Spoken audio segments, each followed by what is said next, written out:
Saved from the bin, Amazon's big plans to reduce the amount of unsold stock it destroys. The move by the world's biggest online retailer comes just 6 weeks after a whistleblower told ITV News how products like new computers and books were destroyed. Tonight, he went on camera for the first time. I think it's important that people know that it's a real person, a real face who came forward and who wants to see change. We'll get reaction from campaigners and the government. Also on News at 10 tonight. Don't forget your toothbrush. Holidays in France and Spain are good to go. The new travel lists have just been announced. COVID jabs for 16 and 17-year-olds. They could start as soon as next week. Greece on fire, the latest on the terrifying impact of extreme weather. All smiles for our record-breaking skateboarding and sailing stars, devastation for another. And it's my 40th birthday and I've got an idea. Find out what it is and what Harry is up to behind the birthday girl.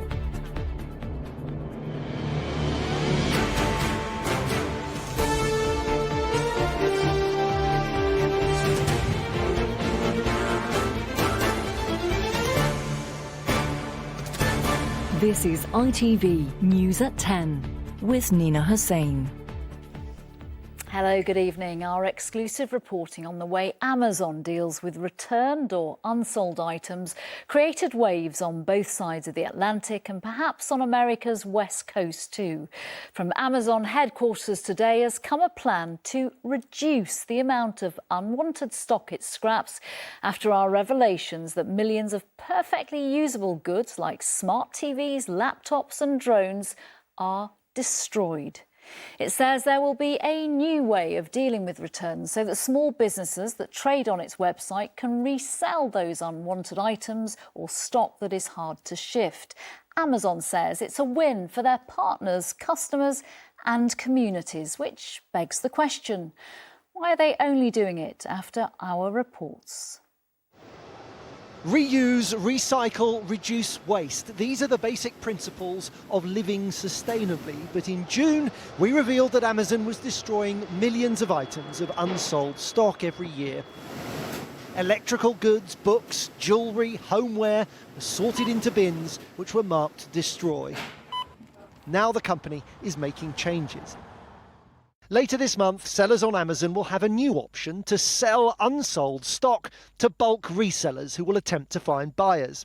From today, sellers will have the option of reselling returned items. Amazon will grade the condition of stock from like new to acceptable. Amazon says the new measures will reduce waste, but it's not clear by how much. The pictures we broadcast were filmed at Amazon's warehouse in Dunfermline, but staff at 8 other sites told us they too had been asked to destroy new and unsold stock. In June, the former employee who exposed the scale of the waste wanted to remain anonymous. Now he wants his identity to be known. I think it's important that people know that it's a real person, a real face who came forward and who wants to see change. You wanted Amazon to change. Is this the change you were looking for? It's a step. It's not the change. It's not the headline change. But I think it's any small step is a good step. Amazon says it is committed to sustainability. Do you agree? Honestly, no. It's a matter that they got caught. Amazon says it's committed to reducing its impact on the planet, but some want the company to go further than it has. Amazon have been so reluctant to admit that they were doing this in the first place, to admit that they had a problem. So I now want to see them actually take it to heart, properly come clean about their practice that they've been undertaking in UK and their distribution network globally, and put in proper, robust measures that can transparently be checked. Environmental campaigners are also sceptical. Anything that makes reuse easier is a good thing, and it's great that they have launched this. That being said, there's a real difference between making reuse easier and making it standard, and also there's a real difference between making it easier and also banning the practice of destroying unwanted, unused perfectly good products. Amazon insists that no unsold goods are ever sent to landfill and that many are donated to charity. But the fact the company is making changes is an admission that more needs to be done. This big announcement by Amazon then has received a cautious welcome tonight. Yeah, cautious because the details are a little vague and it's hard really, Nina, to sensibly assess how effective these new measures will prove. It's hard, for example, because Amazon doesn't say and won't put a figure on how much waste it produces in the UK every year and how that number will change as a result of these measures. Although Amazon is insistent, these measures will reduce waste. Now, encouraging bulk sellers to find new homes for unsold goods seems a really good idea, but it's not clear what happens if they fail to. Tonight, Greenpeace described the creation of a second-hand market for return stock as a no-brainer, but it says it beggars belief that Amazon hasn't done this sooner. The government is saying only that it continues to monitor the situation at Amazon very closely. If we are going to tackle climate change, we need to be more resource efficient. Amazon is the most successful retailer on the planet. 40% of everything that's sold online, 40% is in the UK is with Amazon's platform. We need it to get this right. Goodness, 40%. Joel Hills, thank you very much. Thank you. The latest updating of the traffic light travel categories in the past half an hour offered a bit more hope to anyone still aiming for a summer holiday in France or in Spain. As expected, France has gone from Amber Plus to Amber, which means you don't have to isolate if you've been fully vaccinated. Spain has avoided the red list, and India, which has been on the red list, will move down to Amber. The changes come into effect early on Sunday.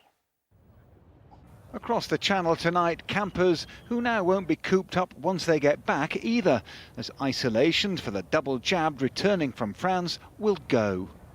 We're really, really pleased. It's going to make life so much easier for everybody. Families can come out on holiday now and not worry with the parents working, going back and quarantining. We'll have the PCR test, but get rid of anything else and it's good news. It'd be nice if they cancelled the day 2 and day 8 tests, though. We've already paid for those and it's cost us £320. Arrivals from France will no longer need to self-isolate if fully vaccinated, as the Amber Plus is scrapped, aligning France with the rest of the Amber list. And Spain, the most popular destination for Brits, will keep its Amber status. But arrivals from the country and all its islands are now advised to use a pre-departure PCR test as a precaution against COVID variants. Germany is among 7 countries being added to the quarantine-free green list, and India, Bahrain, Qatar and the United Arab Emirates will all switch from red to amber. A straightforward traffic light system, and what we want to do is provide a sense of certainty for people for the next period over August, so that people can enjoy their breaks. Right now, we could all do with a little space. Tour firms hope for a late summer surge. Labour tonight claimed that's not helped by governments flip-flopping over France, and this industry still wants wider policy shifts. Your industry has been calling for more simplicity and more transparency. How far away do you still feel we are from that? Ideally, we'd like to see the government taking advantage of the very successful double vaccination rollout in the UK and bring more countries onto the green list. And also the cost of testing, that really has to come down. In Spain, there's relief that those returning from their holidays to the UK won't be subject to more restrictions. The British government does say infection and variants here will be closely watched in this fluid situation. But for some tonight, the fluid is far more celebratory. Spain aren't going on the red list. No, okay, well that's grand. I'm gonna have another drink then and enjoy the rest of my holidays now. The new rules apply from 4 a.m. on Sunday. Chris Choi, News at 10. It could be as soon as next week that 16 and 17-year-olds across the UK start getting their first COVID vaccinations. The governments of all 4 nations agreed with the scientists' recommendation that the benefits outweigh the risks of heart inflammation that has affected a tiny number of young people. The timing of their second jabs is still being assessed. The scientists will keep looking at the latest data, and from that data, they may also recommend vaccinations for 12 to 15-year-olds sometime in the future. They've lived through a global pandemic, the likes of which they may never see again. Only if you're on a train, but then you just don't have to have that constant worry, But these 16 and 17-year-olds working in a North Yorkshire hotel have until now been unable to get vaccinated against the deadly virus.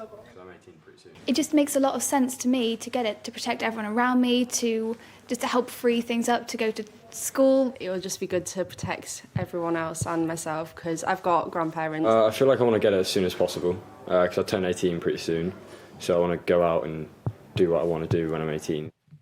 New guidance means they will now be offered the Pfizer jab in the next few weeks.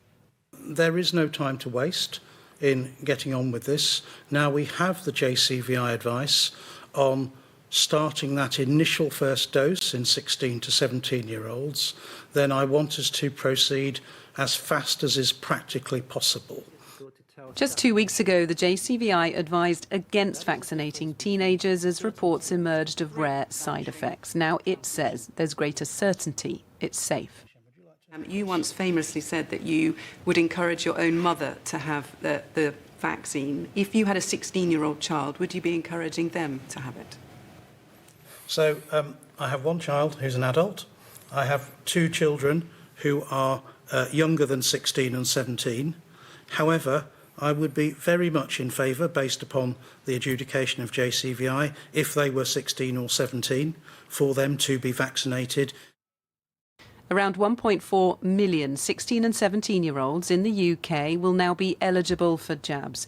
But some countries around the world have gone further than the UK. Ireland, France, Italy and America are all offering vaccinations to children as young as 12. Experts here will keep the decision on whether to immunise young children under review. If we had already a clear knowledge that immunisation of this healthy 12 to 15-year-olds was something that needed to be done, we would have already made that recommendation. So it will be evidence that comes in between now and when we next make recommendations that will decide that. For now, older teenagers will just be offered 1 dose of vaccine. When they'll receive their second dose will be decided in the next few weeks. Emily, it was just a few weeks ago that the advice was very, very different. What has changed? Well, it couldn't have been more different, could it? Just 2 weeks ago, the JCVI said there simply wasn't enough evidence proving that the benefits outweighed the risks. But since then, the data does seem to have just got better and better. They've been looking at this really rare side effect that seems to affect some young people when they have the second dose of the Pfizer jab. Now, data out of America suggests that it just affects 1 in 100,000 people after the first dose. And so I suppose they've been looking at this and they have decided that people recover quickly, that it's very mild. They've taken this into consideration and decided that actually it's much more beneficial for the 16 and 17-year-olds to have it here. It could also be the reason that they're holding off on this decision about the second jab for the 16 and 17-year-olds. Again, they want more data to make sure that it is safe to have that second dose. At the moment, the earliest they'll have it is at 12 weeks, but again, that all needs to be confirmed. I think it's also really interesting, this hint that 12 to 15-year-olds will also have it. Again, we don't know whether they're going to have it. The JCVI are really cautious. They want to look at more data. They've got time on their hands, but it's looking much more likely they'll get it now. OK, Emily Morgan, thank you very much. Thank you. One of the wildfires burning across Greece is heading towards the birthplace of the Olympics, where the Games were first held in 776 BC. Southern Europe's worst heatwave for more than 30 years has fueled fires across parts of Spain, Italy, Greece and Turkey for 3 days now. Temperatures in some parts of Greece have topped 46 degrees Celsius. The ancient town of Olympia and nearby villages have been evacuated. The ruins of its sports grounds and temples are at risk like never before. The wildfires are also threatening the suburbs of the capital, Athens, burning down dozens of homes and forcing people to flee.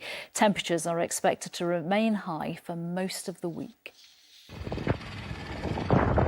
They are fleeing from nature at its most ferocious. Wildfires on the Greek island of Evia forced tourists and residents to be rescued by boat from the beaches. Even the outskirts of Athens weren't safe, with thousands leaving their homes to outrun the fast-moving flames. This is what was left behind. The blaze was so intense it melted metal, destroying homes and livelihoods.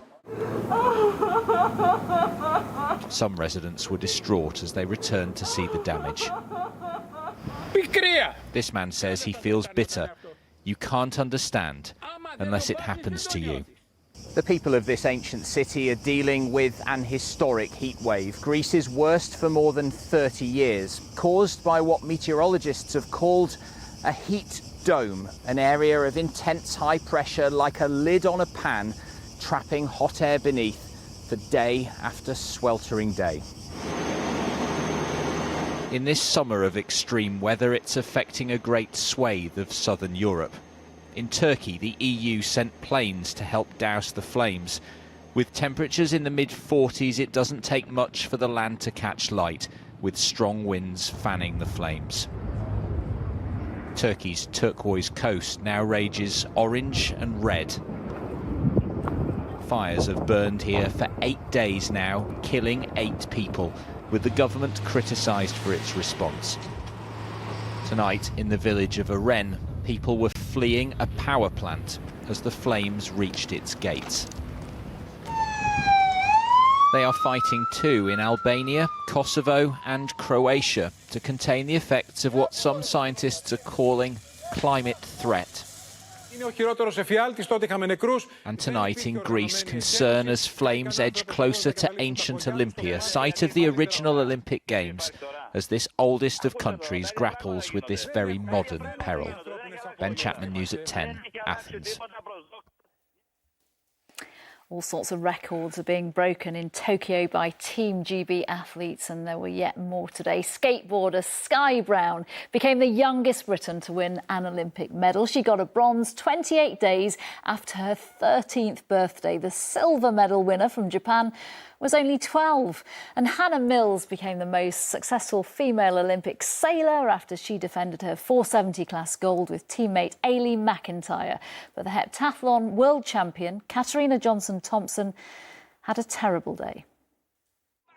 Most girls, a month into their teens, are not flying through the air at an Olympics en route to becoming Britain's youngest ever medalist.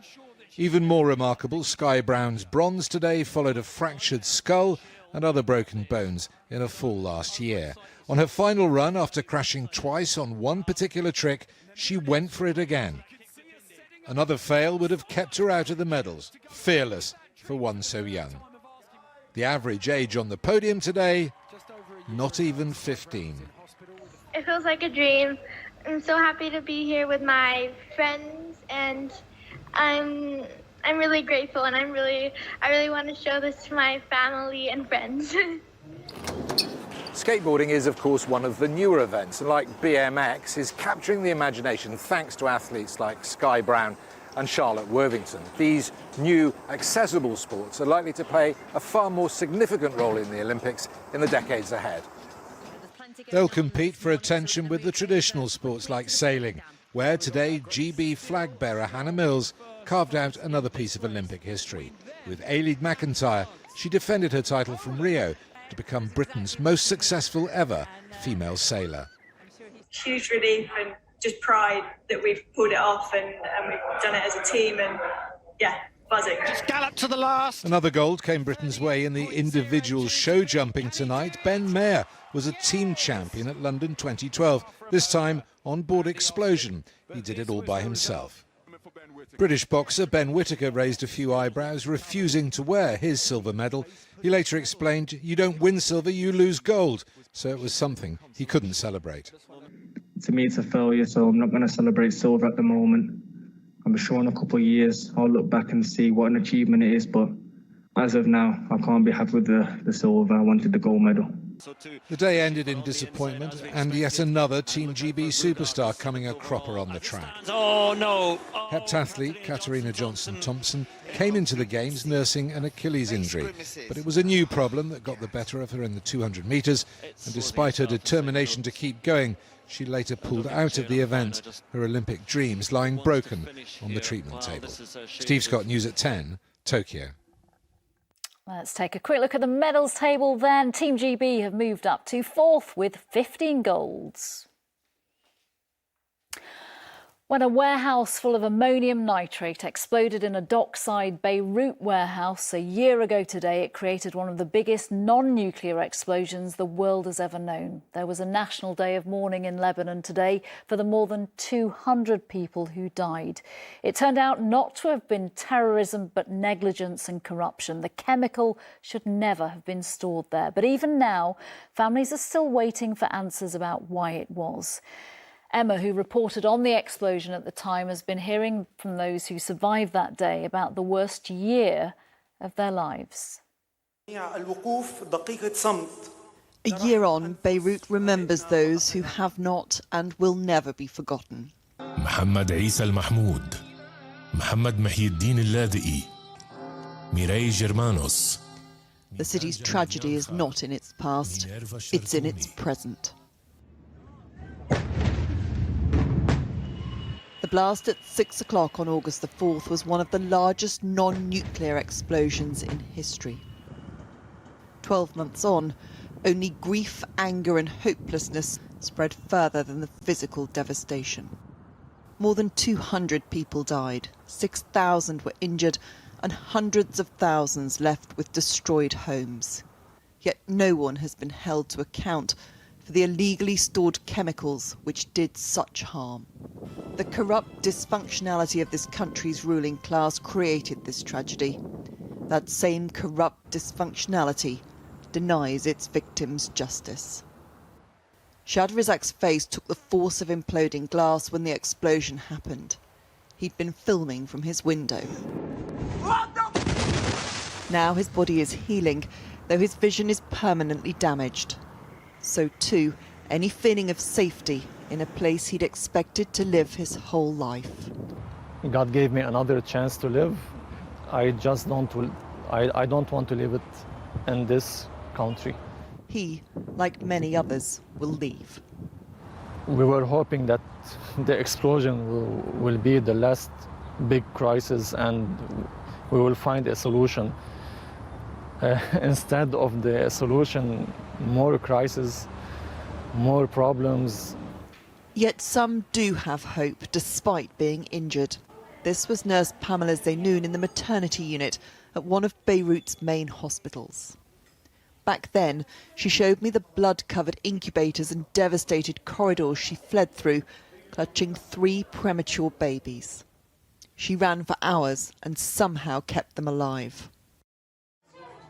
Those tiny babies are now a year old.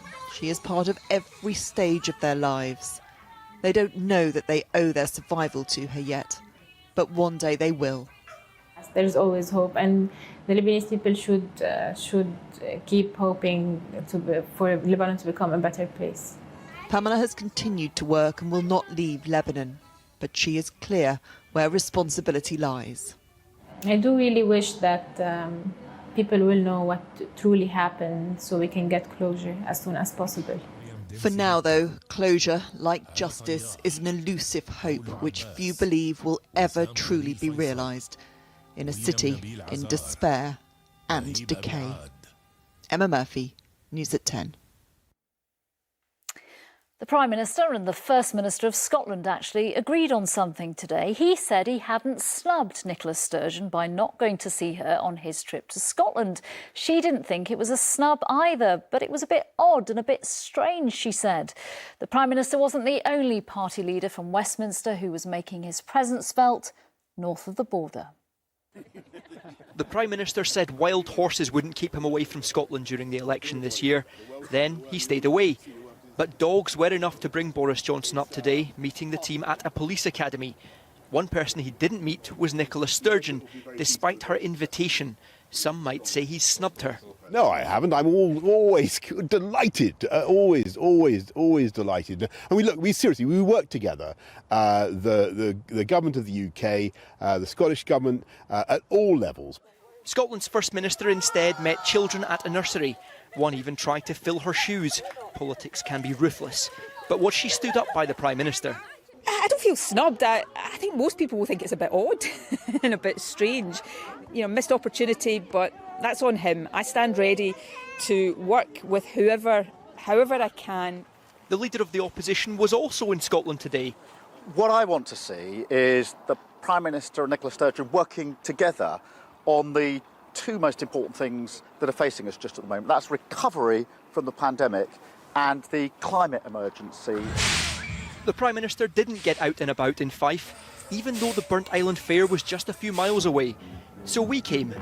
Excuse me, do you like Boris Johnson? No. Did you know that Boris Johnson was in Fife today? I had no idea. Are you a fan of him? I mean, I try not to stay too political, but I mean, if he wants to come here, that's fine. That's fine, yeah. I like Nicola Sturgeon. I think she's made really good decisions for our country. But to be honest, to be fair to Boris Johnson, it's quite a difficult time for everyone. Can I ask you about Keir Starmer? Keir Starmer? No. He's a Labour leader. Okay. See, when you listen to the politicians, do you ever get the feeling we're just going round in circles? Yeah, they don't make much sense. Nicola Sturgeon will be pushing for a referendum. Boris Johnson is likely to keep saying no, and Keir Starmer says the same. With all three vying for Scotland's future, that merry-go-round is about to begin again. Peter Smith, News at 10, Fife. England's cricketers returned to test match action today, missing their talisman Ben Stokes and apparently missing some confidence too. Batting first against India at Trent Bridge, there was a big collapse this afternoon. Joss Buttler was one of four batsmen out for a duck when James Anderson was last out. England had been dismissed for just 183. India ended the day on 21 without loss. Finally, Meghan Markle knows a thing or two about acting from her time in Suits. She was rightly centre stage again today on her 40th birthday. In a video she released to launch a mentoring project for women, but there was a cameo role for Prince Harry. It's probably fair to say his juggling act stole the show. Hey, Melissa, do you have a second? It's my 40th birthday and I've got an idea. Sitting at home in her California mansion, you might wonder what Meghan Markle could possibly want for her 40th birthday. I know what it is. Really? My first guess is at another photo shoot under a tree where you're looking very peaceful. Meghan's friend Melissa McCarthy is best known as one of the stars of the film Bridesmaids. I took 2 dogs already. They're in the back of my van. But her latest role is in this video, posted by the Duchess on her website and designed to keep everyone guessing. Are we finally getting matching tattoos? I mean... Well, you know, I already have something really similar across my back. This one's you. The answer, you might have guessed, is a gift for someone else. Well, 40 women, to be precise. Because I'm turning 40, I'm asking 40 friends to donate 40 minutes of their time to help mentor a woman who's mobilizing back into the workforce. Over 2 million women in the US alone and tens of millions around the world have lost their jobs due to COVID. For there is always light if only we're brave enough to see it. Among the Duchess's famous friends already signed up are the poet Amanda Gorman, speaking here at President Biden's inauguration, the singer Adele, the fashion designer Stella McCartney, who designed the dress the Duchess wore at her wedding reception, and Vogue editor Edward Enninful. If you'd be willing to let me guest edit. Yes, please. Who worked with the Duchess on a special edition of the magazine with a cover featuring 15 trailblazing women who have inspired her. According to one royal expert, Meghan's birthday announcement was no big surprise. I think if you look at all of Meghan's, causes and initiatives that she's keen on and things she champions, women's empowerment and women, equality for women and women, having a say, whether that's in the workplace or on a kind of global platform, that's what really goes to her core, and that's what this initiative is all about. It's a film with a serious message, but also a few party tricks thrown in from the birthday girl's family and friends. Chloe Keedy, News at 10. And that's where we'll leave it for tonight. Thanks for being with us. Hope you'll join us again tomorrow at 10. Until then, good night.